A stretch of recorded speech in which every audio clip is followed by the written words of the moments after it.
రేవంత్ రెడ్డికి భయపడి కేసీఆర్ పరార్ అంటున్నారు జనాలు. ఎందుకంటే రేవంత్ రెడ్డి 2 గ్యారంటీలు ఆచరణలో పెట్టేశాడు. మరో 2 గ్యారంటీలనేమో ఇవ్వడం ప్రారంభిస్తున్నారు. మరి వీళ్ళు అనుకున్న మాటలు నెరవేర్చుకుంటుంటే ఆయన మరి మింగుడు పడుతుందా?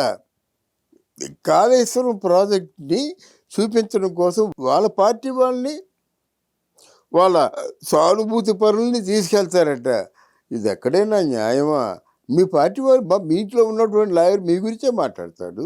మీ ఇంట్లో ఉన్న ఇంజనీర్ పక్కా ఇది ఒక 100 సంవత్సరాలు గ్యారెంటీ అంటాడు. మీరు కాదు వెళ్ళవలసింది. మీరు వెళ్ళి విహారత చేసుకొని కక్క ముక్క తినేసి తాగినంత తాగి పడిపోయి వచ్చేయడం కాదు.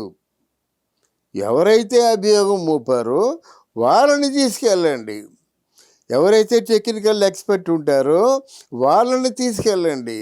ఇప్పుడు ఈ నిపుణుల సంఘం ఉంటుంది కదా, వాళ్ళ చేత దాన్ని పూర్తిగా పర్యవేక్షించి ఒక ఒక కార్బన్ కాపీ తీసుకోండి.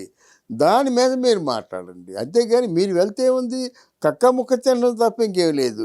లేకపోయినట్టయితే మీ పార్టీ సభ్యులందరితోని రేపు ఎంపీ ఎలక్షన్స్ వస్తున్నారా, ఒక్క సీటు కూడా మనం ఓడిపోకూడదు, తస్మాత్ జాగ్రత్త, తినండి, మీరు ఎంత తింటే తినండి, ఎంత అయితే తాగండి, అంతే కదా మీరు చెప్పేది. మీరు ఏమి చేస్తారో తెలియాలంటే మీ ప్రత్యర్థులను తీసుకెళ్ళాలి. అంటే ఇదంతా రేవంత్ రెడ్డి మీద భయమే కదా. రేవంత్ రెడ్డి మాటలకి బలిపశు అయిపోయాడు హరీష్ రావు. అంటే గొక్క తిరగటం లేదు మాట. పోనీ ఎవరైనా ఉన్నారంటే అక్కడ కేసీఆర్తో పాటు కేటీఆర్ కూడా పరారు. ఈ రేపు ఎంపీ ఎలక్షన్లో కొంచెం నెగిటివ్ రెస్పాన్స్ వచ్చిందంటే మళ్ళీ అమెరికా వెళ్ళిపోతాడు. ఎందుకంటే సుఖపడిన ప్రయాణం కదా, ఇక్కడ కష్టపడలేడు.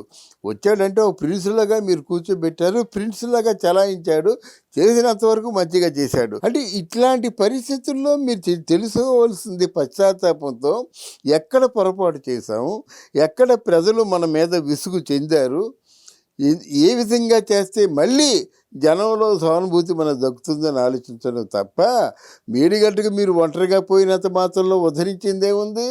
ఏమి లేదు. ప్రత్యర్థుల్ని తీసుకెళ్ళండి, నిపుణుల సంఘాన్ని తీసుకెళ్ళండి, సిట్టింగ్ జడ్జితో మీరు జడ్జిమెంట్ చేయించండి, ఇది అని చెప్పేసి శ్వేతపత్రాన్ని రిలీజ్ చేయండి. అది కాకుండా కేవలం మాకే తెలివితేటలున్నానుకుంటే అతని కంటే ఘనుడు ఆచంట మల్లన్న అనే సామెత తెలుసు. కేసీఆర్ గారి బాగా సామెతలు తెలుసు కదా, అందుకే ఈ సామెత ఉపయోగించాను. ఏదో అంటాడన్నమాట, అలువుణ్ణి బలువుడు కొడితే బలువుణ్ణి బ్రహ్మదేవుడు కొట్టాడనే సామెత కూడా అయిందే. కనుక ఈ సామెతలు చెప్పుకోవడం కాదు, నీ వరకు వచ్చినట్టయితే ఈ సామెత వర్తిస్తుందని ఎలుగెత్తి చెప్తున్నాను నేను. రేవంత్ రెడ్డి నెంబర్ 1గా పరిపాలిస్తున్నాడు, మీకేమిటి బాధ? అంటే అడ్డుకుంటా, మీ నీతి పనులైతే అడ్డుకోండి, అంతేగాని నాగార్జున సాగరు, ప్రకాశం బ్యారేజీ, లేకపోతే రాజమండ్రి బ్రిడ్జి 100 ఏళ్ళు ఉన్నాయండి. అవి 100 ఏళ్ళు బతికాయి. మీరేం చేశారు? బ్రిడ్జి మీరు కాళేశ్వరం అని చెప్పిన బ్రిడ్జి 5 సంవత్సరాలు దాటక ముందే పగుళ్ళు ఇచ్చేసింది, 5 అడుగులు లోతుకి వెళ్ళిపోయింది. ఇదంతా బికాస్ జనం తరఫున ఆయన ముఖ్యమంత్రి అనుకోవటం లేదు, జవాబుదారీ అనుకుంటున్నాడు. కాబట్టి మీ తాట తీస్తున్నాడు. తస్మాత్ జాగ్రత్త.